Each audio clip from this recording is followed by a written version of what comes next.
আমির পরিবর্তনের টার্গেট হবে, পরিবর্তন করে এই রাষ্ট্রে আল্লাহর নবীর আদর্শ প্রতিষ্ঠা করা হবে, এই রাষ্ট্রে কোরআন সুন্নাহর বিধিবিধান প্রতিষ্ঠা করা হবে।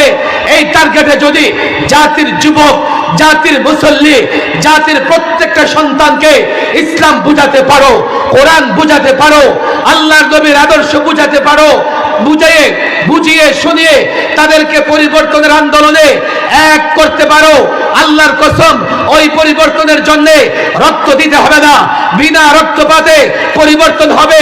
ওই পরিবর্তনের পরে রাষ্ট্র যখন সংস্কার হবে, কারা সংস্কারের দায়িত্ব পাবে? তারাই সংস্কারের দায়িত্ব পাবে যারা কোরআন জানে, হাদিস জানে, যাদের ভেতরে আল্লাহর নবীর মহব্বত আছে, যারা আল্লাহর নবীর আদর্শ বুঝে, তারা যখন দায়িত্ব পাবে। ছাত্র সমাজ ও দেশের যুবকেরা শুধু তারা যখন দায়িত্ব পাবে আর তারা যখন রাষ্ট্র মেরামত করবে, এই রাষ্ট্র চোরের হাত থেকে আরেক চোরের হাতে যাবে না।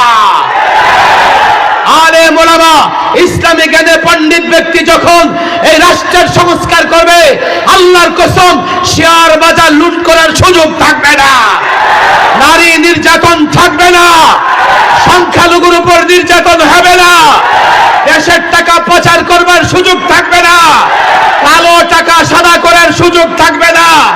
পরিষ্কার আহ্বান জানাই, আরেকটা পরিবর্তনের পরে আরেকটা সংস্কার। আল্লাহর কসম ওই সংস্কারের জন্য কারা কারা বুকের তাজা রক্ত দিয়ে ব্যস্ততা যাবে দেখতে চায়।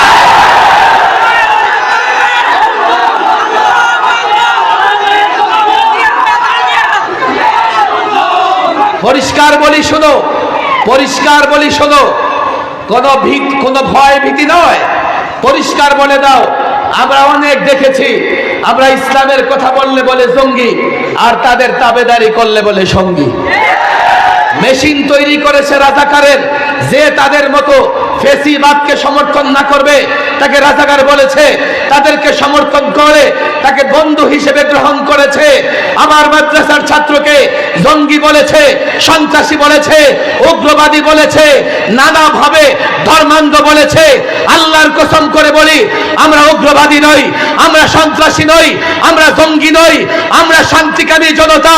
আমরা শান্তিকামী জনতাকে ভালোবাসি, তাদের সঙ্গে সম্পর্ক রাখা কি, তবে হ্যাঁ, দেশের প্রয়োজনে, ইসলামের প্রয়োজনে বুকের তাজা রক্ত দিতে দ্বিধা করব না ইনশাআল্লাহ। আমাদেরকে জঙ্গিবাদ, সন্ত্রাসবাদ মনে করবার কোনো কারণ নাই।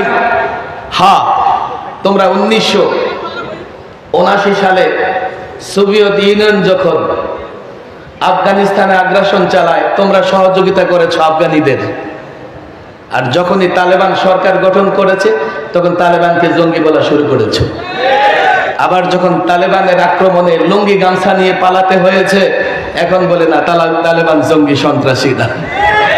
তালেবানদের পক্ষে বলবার কারণে আমাকে 1 সপ্তাহ বেশি রিমান্ডে থাকতে হয়েছে, অথচ এখন বাংলাদেশে তালেবান সরকার আছে। আফগানিস্তানে তালেবান সরকার মানে তালেবান ছাত্র, যেহেতু আফগানিস্তানে ছাত্ররা লড়াই করে সরকার গঠন করেছে, সেটা তাদের ভাষায় তালেবান সরকার। বাংলাদেশে এবার আন্দোলন সংগ্রাম করেছে ছাত্ররা, সরকার গঠিত হয়েছে ছাত্রদের আন্দোলনের পরে। আফগানিস্তানের ভাষায় বলতে গেলে বাংলাদেশে আছে তালেবান সরকার। এগুলো পরোয়া করা যাবে না। নিজের মত এবং নিজের পথে অবিচল দৃঢ় থাকতে হবে। এইসব পরোয়া করলে শেষ পর্যন্ত তারা ইসলাম পর্যন্ত ধ্বংস করবার চেষ্টা করবে।